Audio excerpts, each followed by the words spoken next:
They laughed when she spoke Arabic. They whispered when her voice trembled. But the janitor? She wasn't there to clean up their mess. She was there to speak truth, in a language they refused to hear. This isn't a story about language. It's about who gets to be heard, and who we choose to ignore. If stories like this matter to you, stories about quiet courage, dignity, and the fight to be seen, hit subscribe. Because here, we don't just listen. We remember. Asterisk, they called it a community night.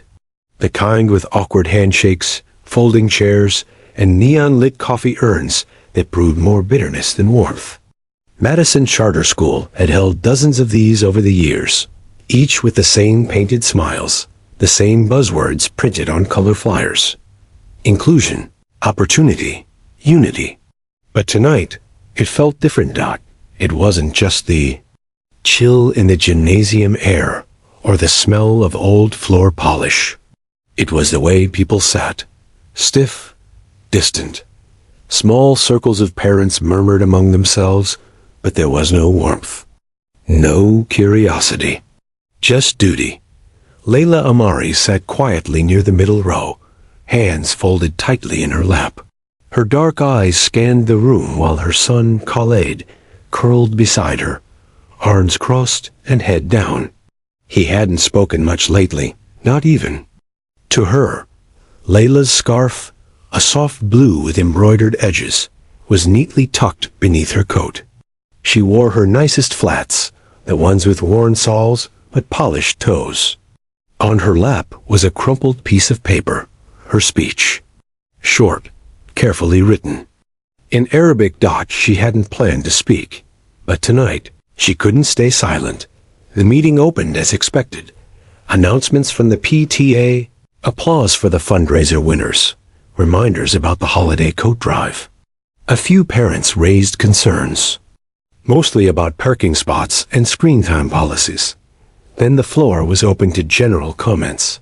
For a second, no one moved. Then Layla stood. She didn't rise all at once. It was more like she peeled herself from her seat, knees stiff, nerves tight. Her hand trembled slightly as she held the paper. Heads turned. Not because they recognized her, but because they didn't. A woman with dark skin, a soft accent, and a name no one tried to pronounce properly. What would she have to say? Layla stepped forward. Her heels echoed softly against the hardwood floor. She stood near the podium, but didn't touch the mic. Instead, she looked down at the paper and began to speak, not in English, but in Arabic. Room froze. Some blinked, unsure if they were hearing correctly. But Layla kept going. She spoke with quiet determination. Her voice was laced with trembling emotion, but every word carried the weight of sleepless nights and quiet heartbreak. She spoke of her son, Khaled, how he had once loved school, how he used to draw rockets and write little stories in both Arabic and English, how over time his eyes grew quieter. His questions stopped. His backpack stayed untouched after school. She spoke of the day he came home crying, clutching a folded worksheet. Another student had called him a terrorist. The teacher hadn't heard, or hadn't cared. She spoke of the isolation, of being a mother in a place where her voice always felt too loud, too different, too foreign. Layla looked up briefly, searching the room for kindness, for understanding. What she saw instead was confusion. Impatience. A smirk. And then laughter. Not loud, but sharp enough to cut. It came from a parent sitting in the back, a man in a tailored gray jacket. He nudged the woman next to him, who chuckled, hiding her mouth behind her hand. Then came the words. I thought this was a school meeting, not the UN. Snickers followed. Not from everyone, but enough to echo. Layla's eyes dropped. She clutched the paper tighter. Her shoulders curled inward like a flower folding under frost. No one stood up for her. No one said, "That's not okay." The principal adjusted her glasses, but said nothing. The PTA president glanced at the agenda. And so, Layla did what so many have done before her. She started to sit back down. That's when it happened. From the far end of the gym, near the double doors where the cleaning supplies were wheeled in every evening, a voice rose, clear, strong, in Arabic. She's talking about her son, the one who's been called names in your classrooms. And you all stayed quiet. Heads turned fast. It wasn't another parent. It wasn't a teacher. It was the janitor. She stood there in her burgundy cleaning uniform, a mop in one hand, a bucket. Behind her, her name tag read Amira. Her scarf was plain black. Her shoes were cracked from years of wear. But her voice? It didn't waver. I used to teach at a university in Damascus, she continued, switching smoothly into English. I had a degree in linguistics. I trained hundreds of students. Now, I clean your hallways. So my daughter can go to school here. No one moved. No one laughed. One woman near the front looked away. A man folded his arms, his jaw clenched. Amira took a step forward, just enough to command the room without demanding it. You talk about inclusion, she said, but only in English. You talk about respect, but only when it's comfortable. Tonight, a mother spoke from her heart. And, instead of listening, you mocked her. Layla looked up. Her eyes were wide. But this time, she wasn't alone. For the first time in months, maybe years, someone had echoed her voice, not translated it. There was a long silence. A real one, not awkward. Not forced. But reflective. Even the fluorescent lights seemed to buzz more softly. A teenage girl sitting near the back, one of the older students, pulled out her phone. Quietly. Almost instinctively. She hit record. Because something important was happening. And she knew someone would try to pretend it didn't. Layla didn't speak again that night. She didn't have to. She walked back to her seat with her shoulders straighter. Khalid looked up at her, something like pride glowing in his eyes. The rest of the meeting went on. Kind of, but no one really remembered what came after. What they remembered was a voice from the back, a mop, a truth, and a language they were never taught to understand, but couldn't forget once they heard. The mop bucket wheels squeaked softly against the floor as Amira stepped further into the light. She hadn't meant to speak. God knows she hadn't planned it. Her job was simple. Clean up after the day ended. Keep her head down. Don't be noticed. She had done it every night for almost 2 years, mopping the halls, wiping the windows, collecting gum wrappers left under chairs after parent meetings like this one. She'd learned to become invisible. But not tonight, because something in Layla's voice had shaken loose, something buried inside her. It wasn't just the Arabic. It was the fear in it. The pleading. The way Layla's fingers had clenched the paper like it was the last thing holding her together. And the laughter? That was too much. Too familiar. So Amira had spoken. Not because she wanted attention, but because silence had never protected her. Not in Damascus. Not here. Now, as she stood under the fluorescent lights, mop in one hand, eyes locked on the room full of stunned parents and faculty, she felt 1,000 memories crash in at once. She remembered her last classroom in Syria, the chalkboard still dusty from conjugation drills, the soft rumble of fighter jets in the distance, her students trying to learn over the sound of war. She remembered packing one bag. Just one. Her husband had kissed her forehead and said, "Go, take her. I'll meet you when I can." That was 5 years ago. She hadn't heard from him since. She remembered arriving in America with 2 words on her lips: help us. And now? Now she was the janitor in a school where a mother had to apologize for loving her son in her own language. She looked around the gym. Some people wouldn't meet her eyes. Others stared at her like she was a problem no one had prepared for.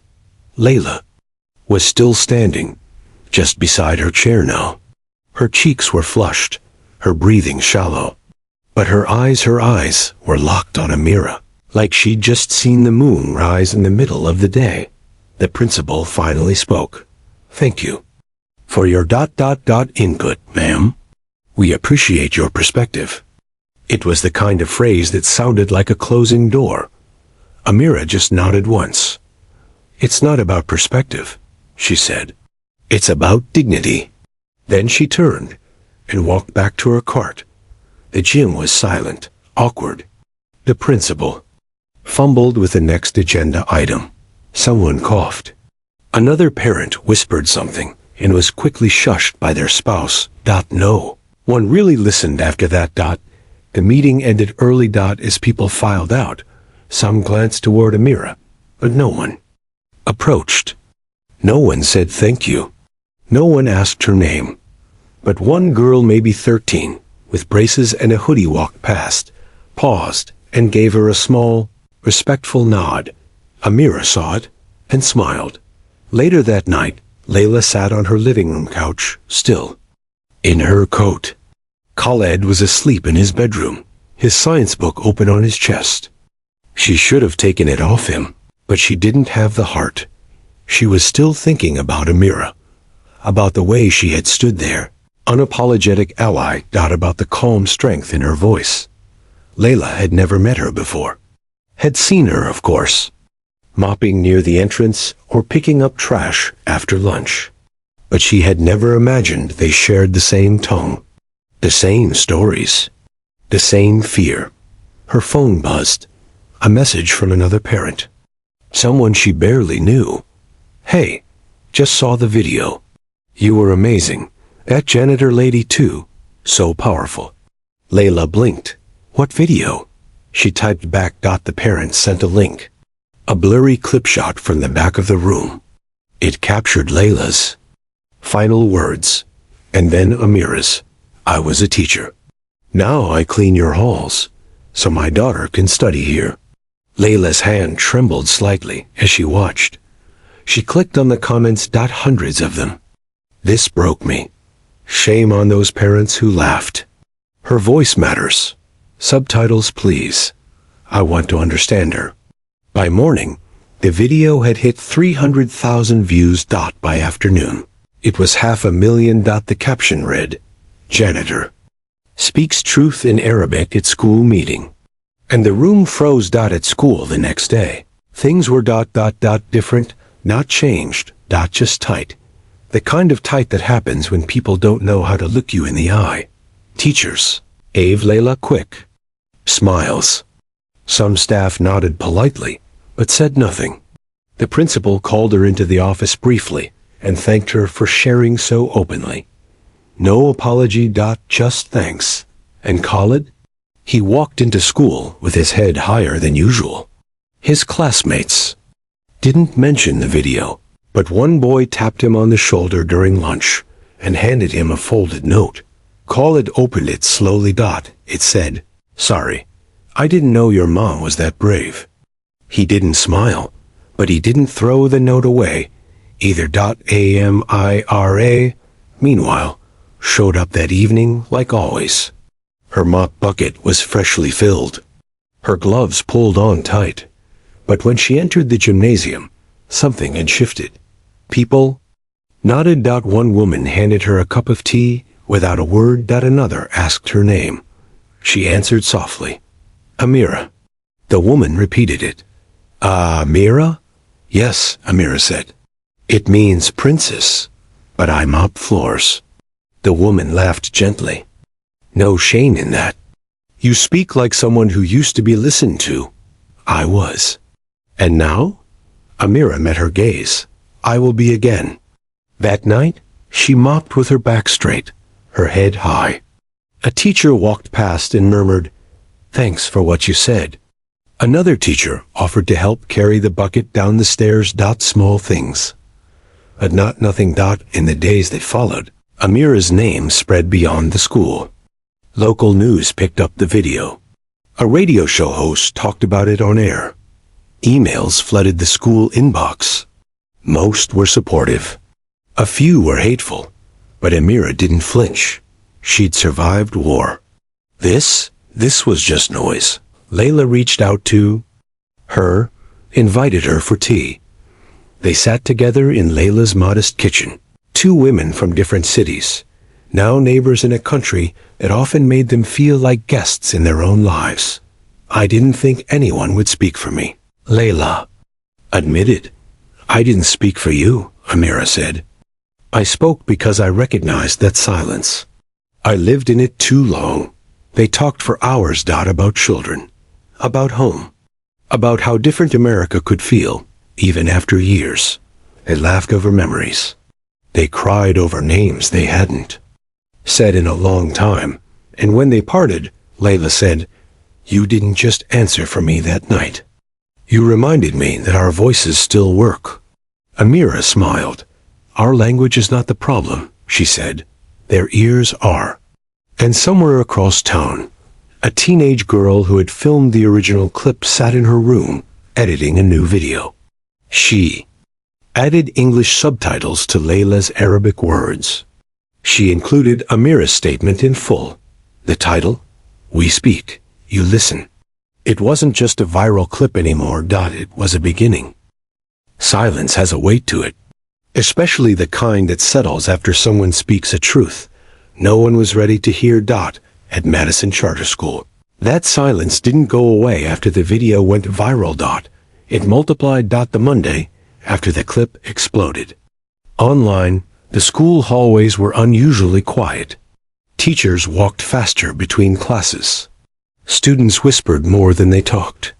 There was a tension in the air, tight, like a balloon someone kept blowing up, but no one dared to pop. Mira showed up for work as usual that night. Same cleaning cart, same mop, but she could feel the stares. People didn't look through her anymore. They looked at her, and not all of them kindly. She was no longer invisible, but she wasn't exactly seen either. In the teacher's lounge, someone had printed out an article about the video. It sat on the counter, half crumpled, beside the coffee maker. A few highlighters had circled parts of it in yellow and blue. Immigrant worker challenges school leadership with powerful words. Janitor or justice warrior. Parents divided after. Arabic speech. Ms. Gallatin, the third-grade teacher, muttered, what was she expecting? Going off like that at a parent meeting? Mr. Leary, the PE coach, said nothing. He stared at the paper, then quietly picked it up and threw it in the recycling bin. In the front office, the principal, Ms. Norwood, scrolled through her emails with tired eyes. Hundreds had come in. Some thanked her for allowing diversity. A voice. Others accused the school of being un-American or promoting anti-English propaganda. She sighed and took off her glasses.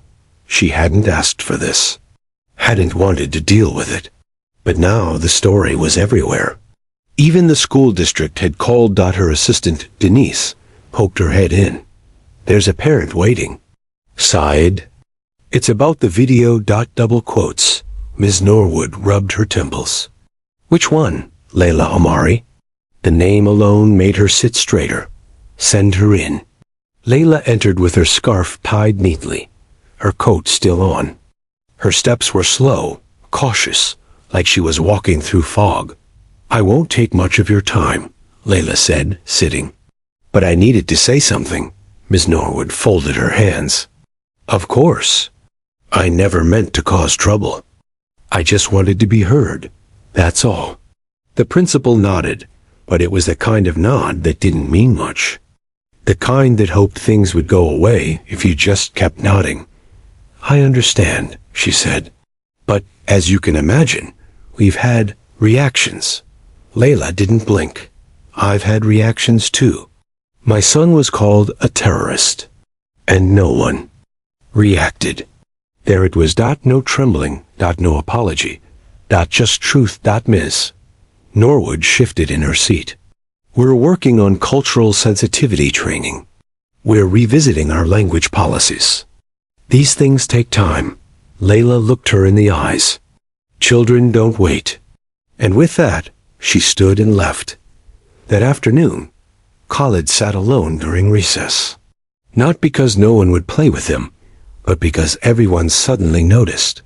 The kid who used to blend in had become a symbol. Some treated him like a hero, others like a threat. One boy whispered, "My dad said your mom embarrassed the whole school." Another kid offered him half a Twix bar and said, "I think your mom's awesome." Khaled didn't know which was worse. He just wanted to go back to being a regular kid. Later, in class, Miss Jenkins handed back essays. She paused at his desk, smiled too long, and said, "You're very brave." Khaled just stared at his paper. B plus she had underlined every word he spelled in Arabic. That night, Amira took longer to clean the gym. Not because it was messy, but because she couldn't stop looking at the podium. The same one she had stood in front of just days earlier. The same one where her voice had turned a room full of strangers into something else, angry, uncomfortable, aware. Was it worth it? She didn't know. Her daughter, Lila, had asked that morning, "Mama, why are people online calling you a hero?" Amira had smiled and said, "Because I said something true. But now they're scared of you." I think they were always scared. Now they just don't hide it. The next morning, someone had written something on her cleaning cart in Sharpie. "Go back home." Amira stood still. She didn't cry. She didn't scrub it right away. Instead, she pulled out her phone and snapped a photo. Then she picked up the mop, placed it gently in the bucket, and went on with her work. By noon, that photo was online, with a new caption. She answered with truth. They answered with hate. Ms. Norwood held another emergency staff meeting. This time, it was about the escalating situation. She used words like community responsibility, narrative control, and damage management. A few teachers nodded. A few others rolled their eyes. "I think," Miss Gallivan said, "this wouldn't be an issue if that janitor had followed the protocol." Mr. Leary finally spoke. She followed something more important than protocol. The room went quiet. The principal exhaled through her nose. Let's just get through this week. Outside the school, small changes were taking root. A group of parents, diverse ones, organized a gathering called Voices Matter. It wasn't a protest, not exactly. Just people gathering with signs written in different languages. One read, "You can't spell community without unity." Another said, "My language, my child, my right." Layla stood near the back, holding a sign that simply read Khaled's name. A journalist snapped her photo. "Why are you here?" Layla answered softly, "Because silence almost made me disappear. And I want my son to see me now." Back inside, students were watching a video in social studies, class 1, about the civil rights movement. Khaled sat near the window. The teacher asked, "What do you think it means to stand up when it's hard?" Nobody spoke. Then a girl in the back raised her hand. "It's like what Amira did," she said. "When you're not supposed to speak, but you do anyway." The teacher blinked. Then nodded. Double quotes, "Well said." That evening, Amira found something new taped to her cart. A note. It wasn't in Sharpie. It wasn't cruel. It was written in careful handwriting. "Thank you for cleaning our school. But thank you more for cleaning the silence." There was no name, but the note was folded into a tiny paper flower. Amira held it for a long time. Long enough to know this wasn't over. But maybe, just maybe, it had begun. The thing about ripples is that they don't always look like waves. Sometimes they're small, a single shake in someone's voice. Other times they grow slowly, rolling through people's lives long after the moment that made them started to fade. And that's exactly what was happening after Amira spoke up at Madison Charter. It wasn't just about her anymore, or even Layla. It was about what they represented. what they reminded people of, what they refused to let stay hidden. 3 days after the video hit 1 million views, the school board called a closed-door meeting. The superintendent didn't mention Amira or Layla by name.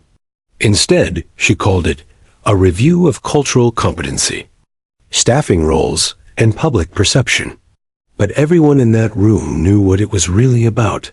There was talk of damage control, talk of balancing free expression with professional boundaries. Someone suggested they quietly move Amira to a different school to keep the heat down. Another floated the idea of placing her on unpaid leave while they reviewed the situation. Then, finally, one board member, a middle-aged woman, with gray-streaked braids and kind but tired eyes, spoke up. She didn't curse. She didn't accuse. She told the truth, in a language most of us never bothered to learn. And now y'all want to punish her for making you uncomfortable? The room went silent. Then she added, maybe we should be asking why that's the part we're mad about. And just like that, a different kind of ripple began.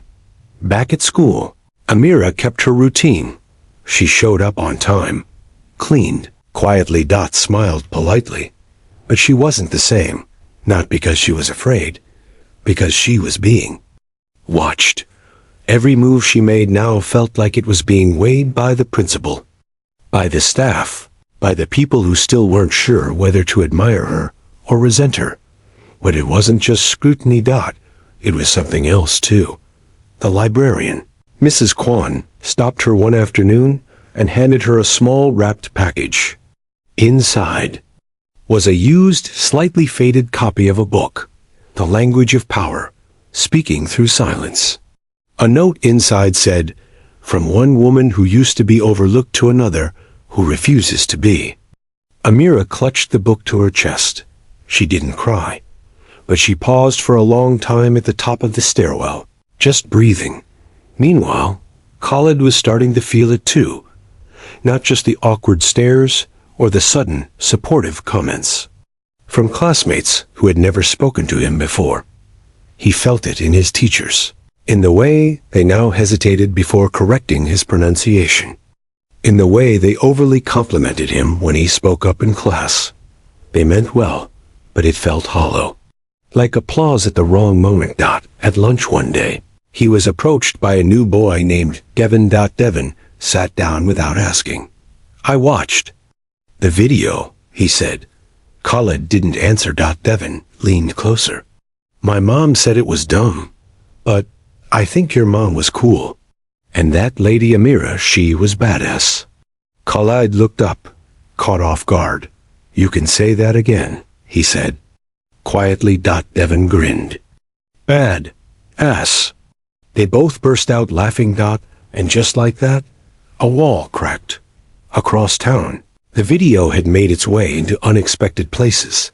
A local college professor played it in her sociology class. An immigrant advocacy group invited Amira to speak at an upcoming event. An editor of a small cultural magazine reached out for an interview. And online, the conversation had shifted from just one woman's words to something bigger. People began sharing their own stories of being ignored, mocked, silenced. A man in Detroit tweeted, my mother raised 5 kids cleaning floors in a hospital. Spoke Creole. No one listened to her until she saved a patient's life. A teenager in Texas wrote, watching this made me want to speak Spanish at school again, even if it makes people uncomfortable. The ripple was no longer local. It was everywhere. At school, the tension hadn't gone away. It had simply transformed. One day, Amira walked into the break room to find 2 teachers arguing. I'm just saying it wasn't the time or place, one insisted. She was a staff member, not a speaker. She was a human being, the other fired back. And maybe if we had listened sooner, she wouldn't have had to say anything at all. Amira quietly backed out of the room before they saw her. Later that night, she wrote something in her journal. Her one luxury she allowed herself after bills were paid and homework was checked. They are debating my existence like it's a policy, but I wasn't trying to be brave. I was trying not to vanish. Layla, too, had started feeling the ripple in her own neighborhood. At the grocery store, someone recognized her. "You're the one who spoke Arabic at the school meeting, right?" Layla tensed, but the woman smiled and said, "It was beautiful." I didn't understand the words, but I felt them. It wasn't much, but it was more than she'd ever been given before. Even her landlord, who'd never spoken more than a grunt at rent time, waved and said, "Good job with the whole video thing." Layla didn't know how to respond, so she smiled. For now, that was enough. But not every ripple was kind. One morning, a hateful flyer was taped to the front doors of Madison Charter. English only. Oh, our leave. It was printed in bold red letters. Underneath it, someone had scribbled in marker, "This isn't your country." The school custodian, George, a quiet man who mostly kept to himself, found it first. He took it down without saying a word. But instead of throwing it away, he handed it to Amira. "You should see this," he said softly. Amira looked at it, studied the font, the ink, the anger, and she folded it carefully, put it in her bag, and said, "I'll save it for my daughter, so she knows exactly what strength looks like." The next day, the principal made an announcement over the intercom. "We are a school that welcomes all voices, all languages, all families. Hate has no place here." It sounded good. It was a step. But real change? That wasn't going to come from intercom speeches. It was going to come from moments, small ones, private ones. A teacher reading a book aloud with both English and Spanish. Side by side. A white student asking his friend how to say hello in Arabic. Girl writing a poem in Korean for her language arts final. Boy sitting next to Khalid at lunch, not because he had to, but because he wanted to. Ripples, not real ones. That night, Amira came home to find her daughter Lila drawing at the kitchen table. "What are you making?" Amira asked. Layla smiled and held it up. It was a picture of a woman, brown skin, a scarf, a mop in one hand, and a microphone in the other. "That's you," Layla said proudly. Amira sat beside her, quiet. Layla continued, "My teacher said heroes wear capes, but I think you wear gloves." And that was the biggest ripple of all. The flyer looked innocent enough. White background, blue border, a line of smiling stock photo faces. In bold letters across the top, Madison Charter presents Voices of Our Community, a listening panel on inclusion, culture, and belonging. At the bottom, in small print, with parents, staff, and local leaders. Layla nearly threw it away when it came home in Khalid's backpack. She'd seen panels like this before, where people were invited to speak, but not really heard. Where the tough questions were softened with buzzwords. Where no one said what they meant. But the next day, her phone buzzed. A message from the school's family liaison. "We'd be honored if you would join the panel. Ms. Amari, your story meant a lot to the community." Layla didn't answer, right away. She let the message sit for hours while she made dinner, folded laundry, and helped Khalid with his spelling words. The idea of speaking publicly again, this time with translators and cameras, twisted her stomach into knots. But when she told Khalid about the invitation, he looked at her and said, "If you do it, maybe they'll say my name right too." That was enough. She messaged back, "Yes, but I want a translator, and I want Amira there." Amira got the call the next morning. She was wiping down tables in the cafeteria when the principal herself came in, nervous smile, hands clasped too tightly in front of her. "We'd like you to participate," she said. "Share your perspective on the panel." Amira raised an eyebrow. "Because of the video?" Ms. Norwood hesitated. "Because of the impact you've made?" Amira nodded slowly. "Will there be microphones?" "Yes. Then I will speak. She didn't say it as a question. She said it like a promise. Night of the panel, the school gymnasium had been transformed. Rows of chairs stretched out from a temporary stage where 5 folding tables had been lined up, draped with white cloth. There was a modest banner hung behind the chairs that read, 1. School, many stories. Layla arrived wearing her favorite scarf, navy blue with silver stitching.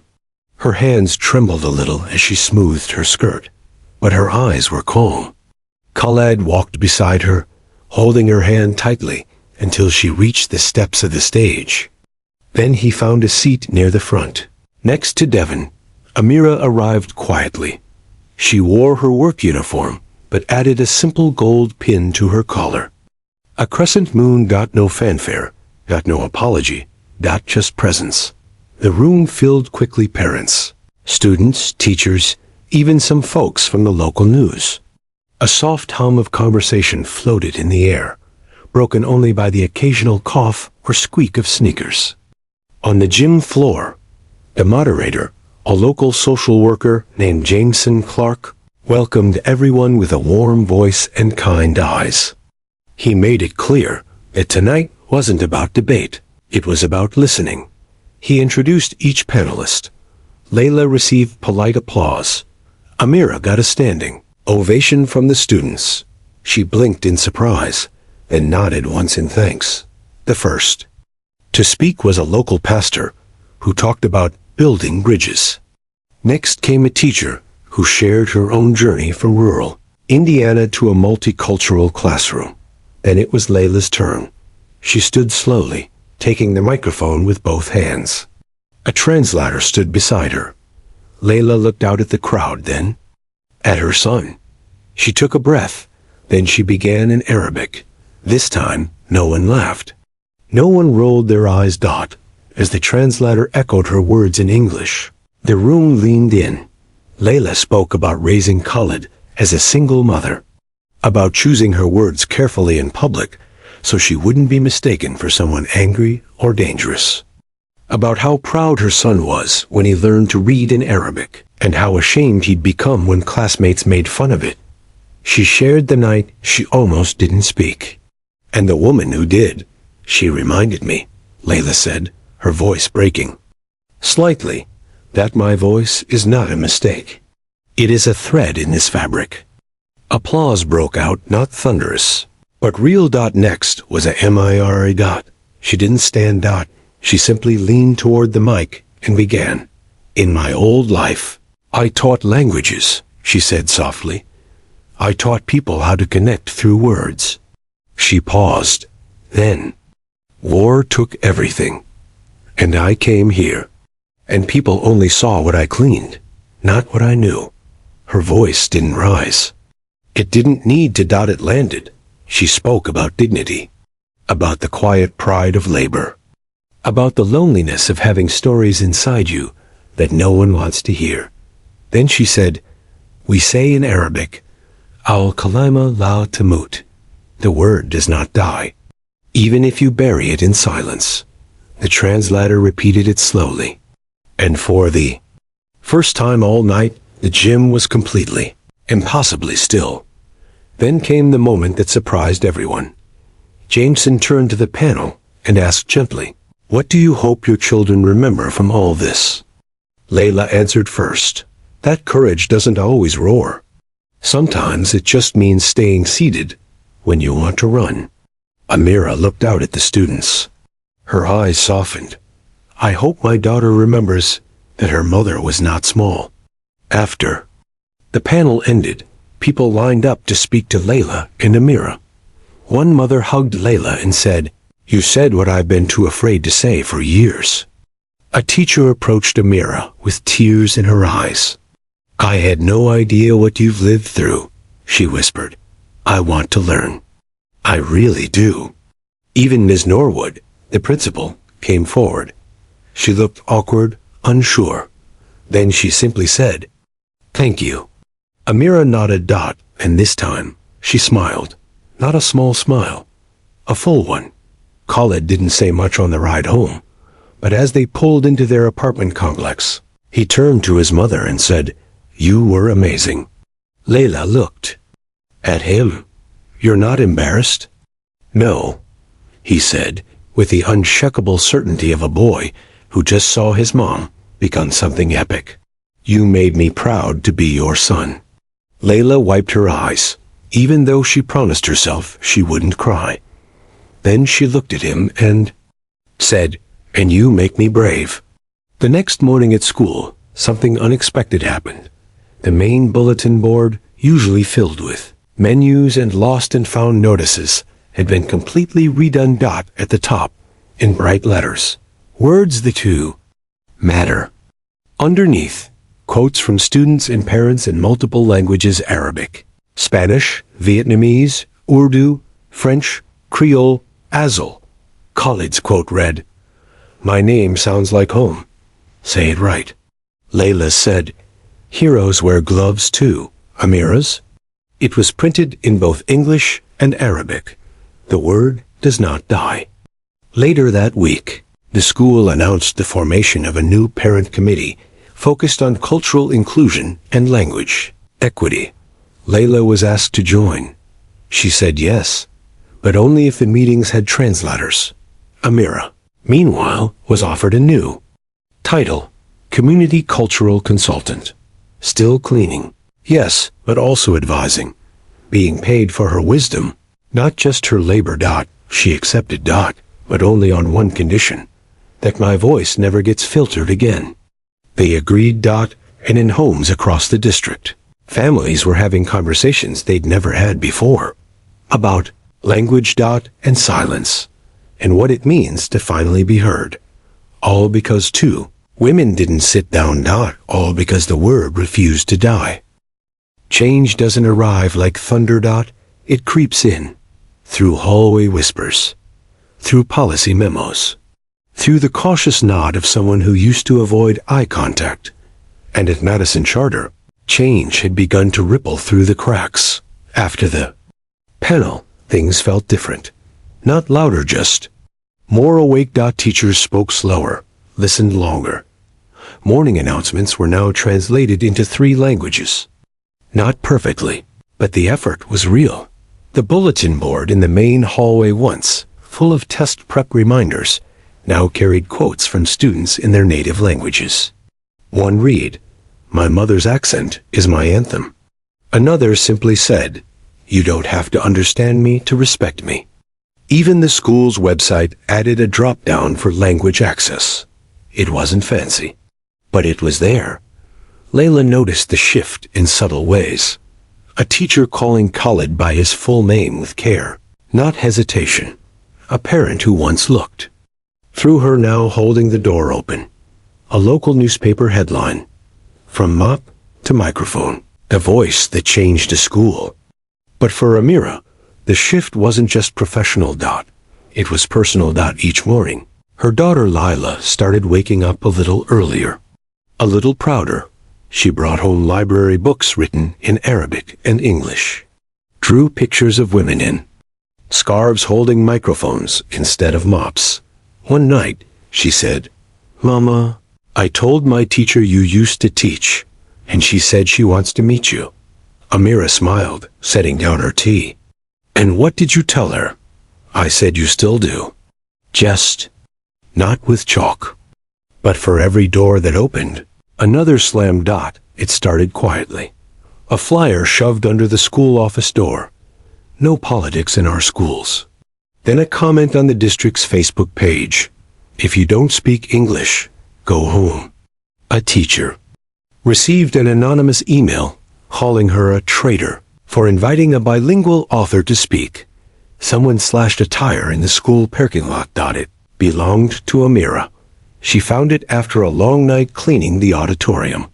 One tire completely deflated, a nail jammed into the side. She didn't cry. She didn't complain. She just walked home in the cold, and the next day, she showed up early. The school board called another meeting. This one wasn't public. Behind closed doors, the superintendent paced the carpet while 3 board members sat stiffly, arms crossed. "This is getting out of hand," one muttered. We've got news vans parked outside and angry parents threatening to pull their kids.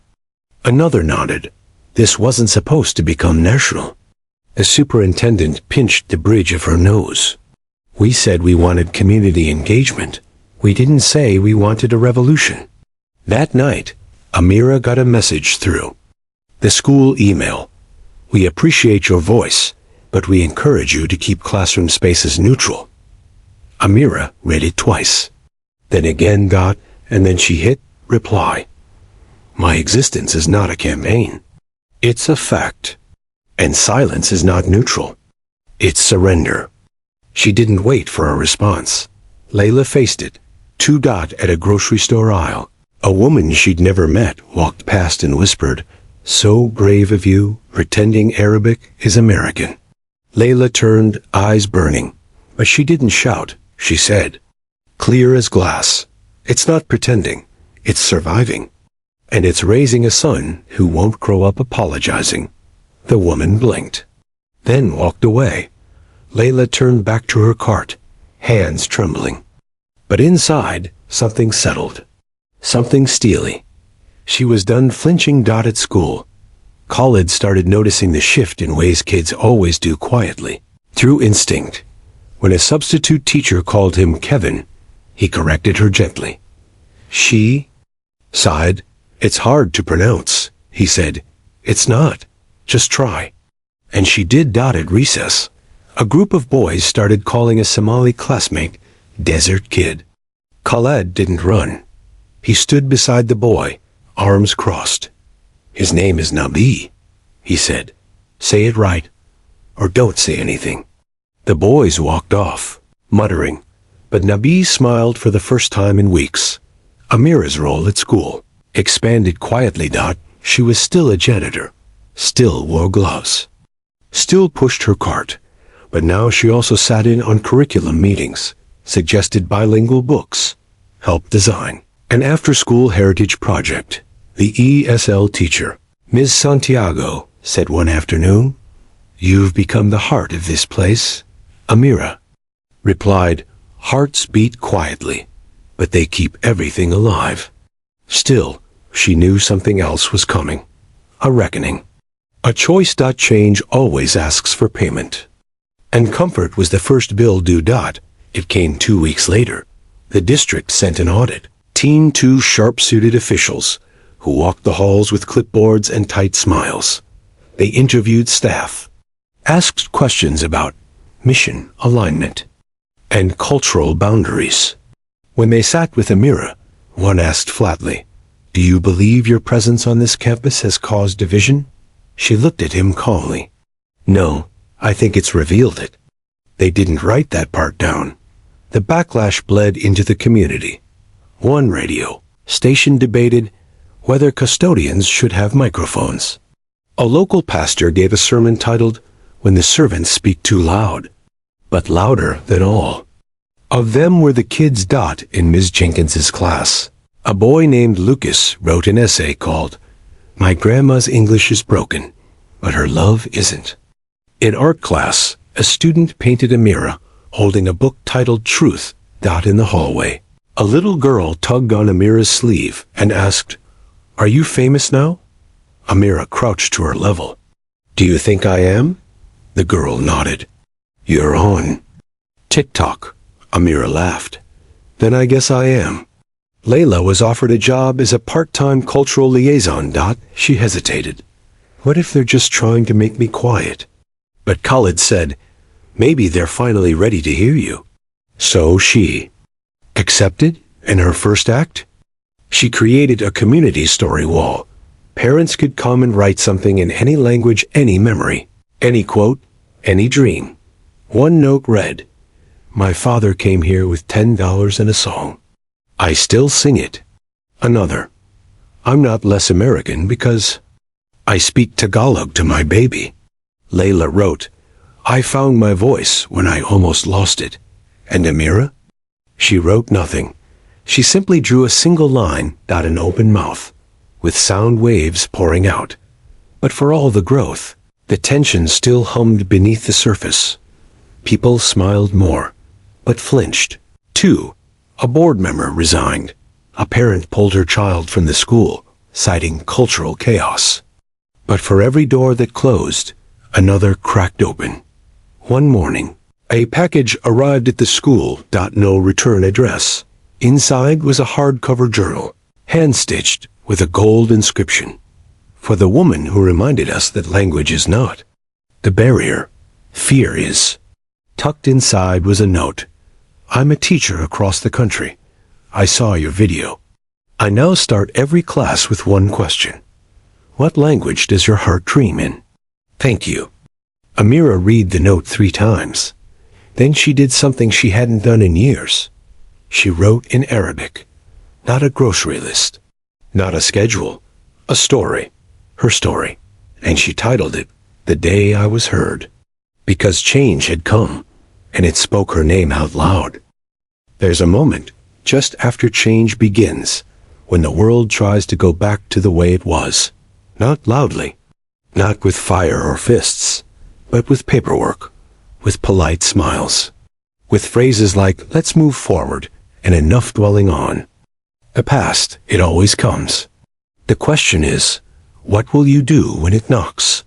At Madison Charter, the knock came one quiet Monday morning. It started with a letter, official seal, formal language, the kind that tries to sound helpful, but feels like a cold draft slipping through the cracks.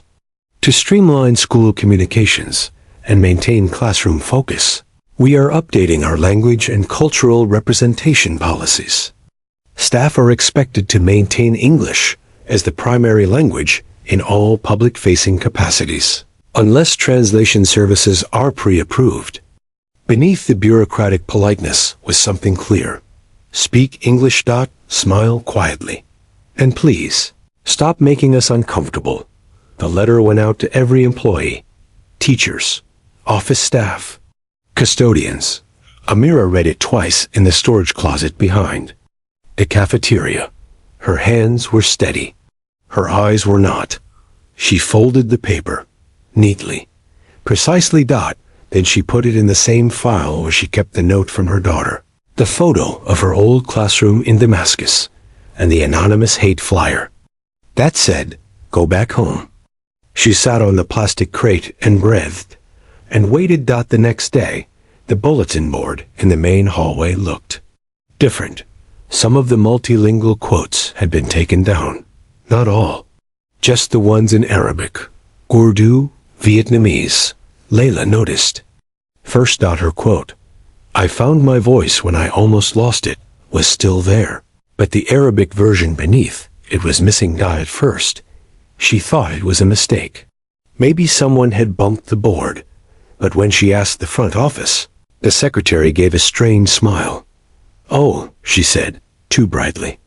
We're just simplifying. Making things easier to read. For who? Layla asked the secretary. Didn't answer. At lunch, Khalid looked for the new poster his class had worked on, a giant tree filled with paper leaves, each labeled with a word in someone's home language. It was gone. In its place, a poster that read, one voice, one school. The leaves were gone. The languages were gone. The message was clear. Uniformity had returned, not as a celebration, not as a silencing. Amira kept cleaning, but the energy had shifted. Staff who once greeted her now nodded without making eye contact. A teacher whispered, You know they're blaming you for all this, right? Amira didn't answer. She simply pushed her cart down the hallway, passing classrooms full of students whose names she still remembered. Names they no longer said with pride. That Friday, the principal called another meeting. Staff were gathered. In the library, coffee, donuts, smiles. Ms. Norwood stood in front, her hands folded just a little too tight. We've had a lot of attention lately, she began. Some of it positive, some of it difficult. Amira stood near the back, holding a notebook, her shoulders square. We're here to educate, Miss Norwood continued. And part of that means staying focused, staying united. Then came the line everyone had been waiting for. Though, One said it aloud. We've decided to refocus on English-first communication moving forward. We want all students and parents to feel they're part of one shared experience. It was smooth, professional, and deeply cruel. Amira closed her notebook. Quietly. Then she raised her hand, heads turned. Some widened eyes. Some sighed, Ms. Norwood hesitated. Yes, Amira? Amira didn't step forward. She didn't raise her voice. She just spoke. In Damascus, she said, my school once received an order like this. To simplify. To unify. To stop confusing the children with too many voices. She looked around the room. We lost everything after that. Not all at once. First the books, then the teachers. Then the students stopped coming. She paused. Because when you take someone's language, you don't make things easier. You make people disappear. Silence. Then she added, and I did not survive a war to disappear again. Ms. Norwood opened her mouth, then closed it. Amira picked up her mop and walked out. No one stopped her, but they all watched her leave. Night, Layla came over with Khalid. Amira made tea. Layla brought dates. They sat on the balcony in the dim orange light of the apartment complex. They're trying to rewrite everything, Layla said. They already are, Amira replied. She sipped her tea, then added, but words written once can be written again. She looked at Khalid, who sat beside them drawing with a dull pencil. What are you making? She asked. He turned the paper around. It was a picture of the hallway bulletin board, but instead of one big poster, he had drawn dozens of little ones, each in a different language. Each with a mouth wide open shouting the word. Listen, Amira smiled. They can take down the words, she said, but they can't unteach you. And next Monday, something unexpected happened. A teacher walked into her classroom and found a sticky note on her WHITEBOARD. It read, say it in any language, we'll listen. No name, just a drawing of an on. Ear. Then another teacher found one in her desk drawer, another in the lounge. By the end of the day, 27 notes had been found across campus. Same handwriting.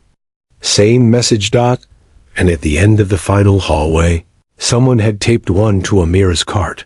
She found it after cleaning the science lab. She picked it up. Smiled. And kept working. Later that week, a group of students organized something quiet, but powerful. They called it Language Day. They didn't ask for permission. They didn't make a scene. They simply wore stickers with their names, in their own languages. Some in Spanish, some in Arabic, some in Chinese, Somali, Hindi, Tagalog. Khalid wore his proudly. Khalid. It means eternal. Some teachers joined in, some didn't, but no one stopped them. That was the shift. Missy Norwood saw the stickers as she walked down the hall. She paused at the water fountain where a first grader named Asha was trying to read her own name in Amharic. Ms. Norwood crouched beside her. What does it say? She asked. Asha looked up. It says I belong. Ms. Norwood didn't speak, but something in her eyes softened, just a little. That afternoon, she called a meeting with Amira. Not formal. No email. Just two women, across a desk, with a closed door. I'm not always good at this, Ms. Norwood admitted. I'm trained to avoid disruption, keep the system running. Amira nodded. That's how systems fail people, she said. There was a long pause.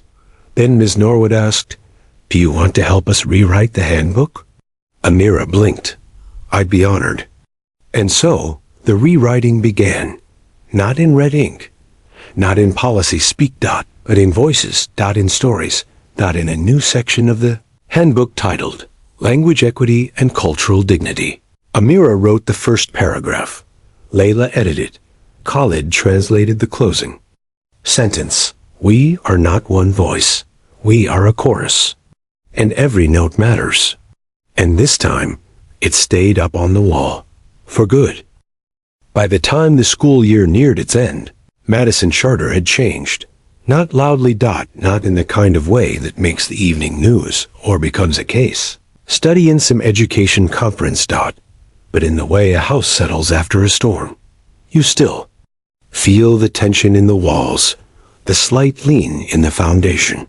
But everything is still standing, maybe even stronger now. And in that house, people had started listening. Really listening. Because one woman mopped the floor and refused to keep her voice trapped inside a bucket. Amira still showed up every evening, still wore gloves, still pushed her cart past noisy lockers and crumpled napkins and forgotten backpacks. Now, people said hello. By name. Students waved. One even left her a bag of chocolate-covered almonds on the cart with a sticky note. To our school mother. You speak truth, and truth tastes like almonds. She laughed when she read it. Put it in her pocket like a prayer.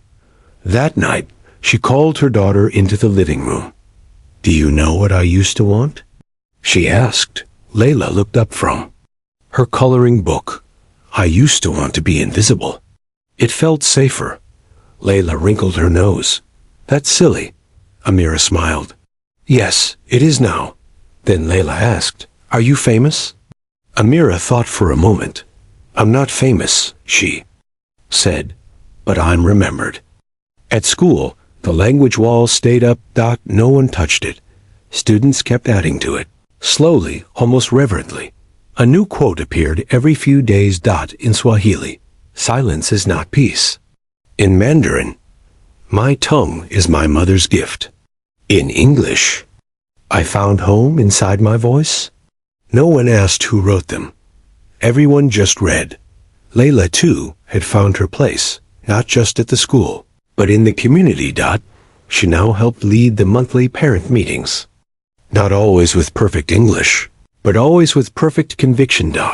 She pushed for funding to translate all school announcements. She lobbied for announcements. Arabic language elective. She helped plan the first ever multilingual family night at Madison. There was food from over 20 cultures. Music in 5 languages. Poems read by students whose parents had once begged them to speak English only at home. The end of the night. Layla stood near the microphone. She didn't speak. She didn't need to.